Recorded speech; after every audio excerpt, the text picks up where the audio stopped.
Welcome to Subramani. We are going to talk a little about the uncertainty of what is happening in the markets today. And I love the fact that we are talking of uncertainty because uncertainty is a part of the markets. It's like a Tamil saying which says you want to take a dip in the ocean after the waves have stopped, right? It doesn't happen that way. You can't hope that the waves will stop for you to take a dip. So if you are in the equity markets, you have to be in the equity markets, and believe me, in the next 2 months, you are also going to see a lot of volatility in the debt markets. Imagine interest rates going up when the whole world thinks interest rates should go down. Well, it happened last week, right?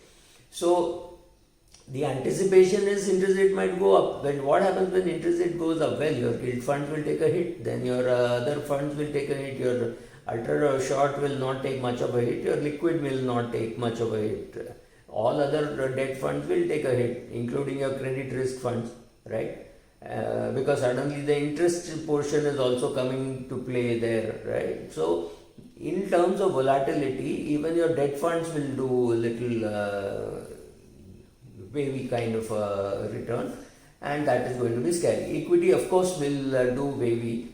Let us look at what is happening in the US. Obviously, the companies which are doing well are the ones which are able to reach the world without much of physical infrastructure. So Netflix or Zoom or Alphabet or Google, Facebook, their ad revenues are not likely to fall, and then people don't want to go out to buy grocery, don't want to go out to buy vegetables, which means your Amazons and Flipkarts of the world will again benefit. So these companies will do well, and these companies will have to sit on a lot of cash, and they are already sitting on a lot of cash, so they will do well.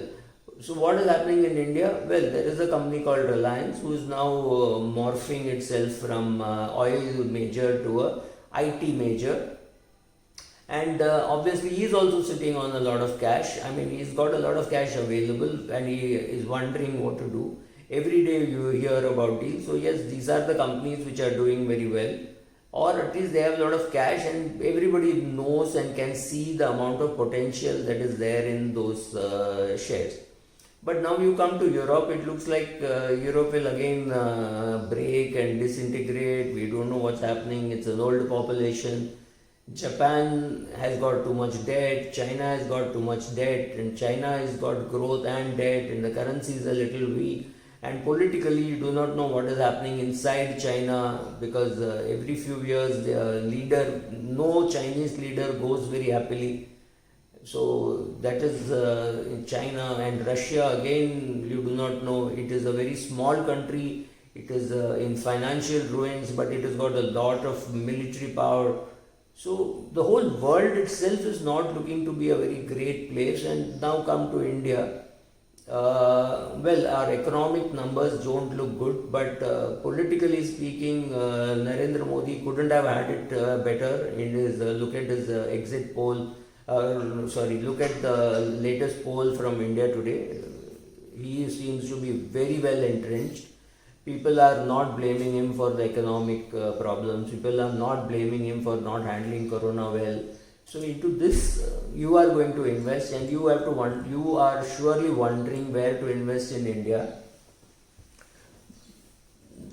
Now you look at yourself. So say 100 years ago, how would have you invested? You would have invested very differently. But today you have a lot of data coming to you, and perhaps you don't have the skill to analyze the data. That's a different thing. That skill has not been given, but you have been thrown so much data that scientists 50 years back would have given an arm and a leg to get this much of just the raw data. After that, it is up to you how to interpret it. I don't think any of those scientists or anybody got this much of data, and perhaps they were better off, because not all of us are able to analyze that data. Now, if you look at what India did during the past,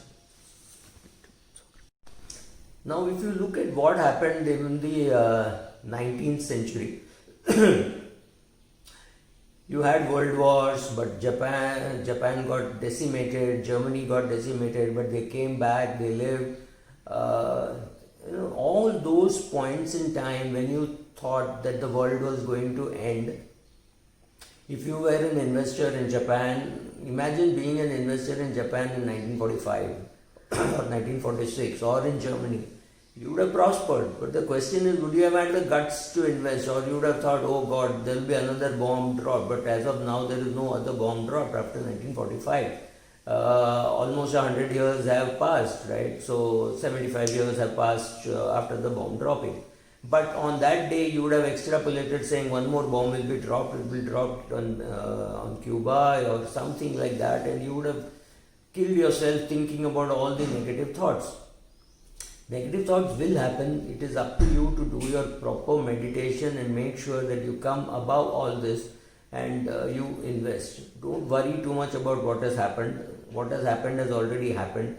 We will recover, we will find a cure, we will find a vaccine. Maybe in 2022 we will be up and running. Maybe 2020 is a gone year, and maybe 2021 also is a lost year. It does not matter. If you have the cash flows, if you have your goals far away, 5 years, 7 years, 10 years away, absolutely no reason for you to do anything other than invest now.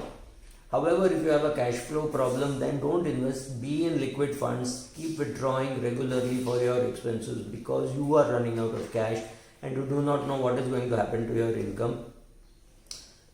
So come out with those kind of solutions rather than worry about what will happen to your equity. Your equity will perhaps go nowhere in the next 3-4 months and do brilliantly well in the next 5 years, right? So we don't know what is going to happen. Maybe it will do well in the next 3 months also and do very badly in the next 6 months, but then do very well in the next 5 years. You have no clue. Stop guessing. Don't worry. All over the world there is uncertainty, but if you take the 19th century events also, take event by event and see what happened. Look at even the current century. What happened in 2008, 2009? What happened after 9/11? If you had invested during those times, you would have done well. What happened after the assassination of Indira Gandhi and Rajiv Gandhi? On that day, you would have panicked and you would have said, oh God, this country is finished. How many times have we said secularism is dead and India is going to anarchy and all those things? Nothing really happened.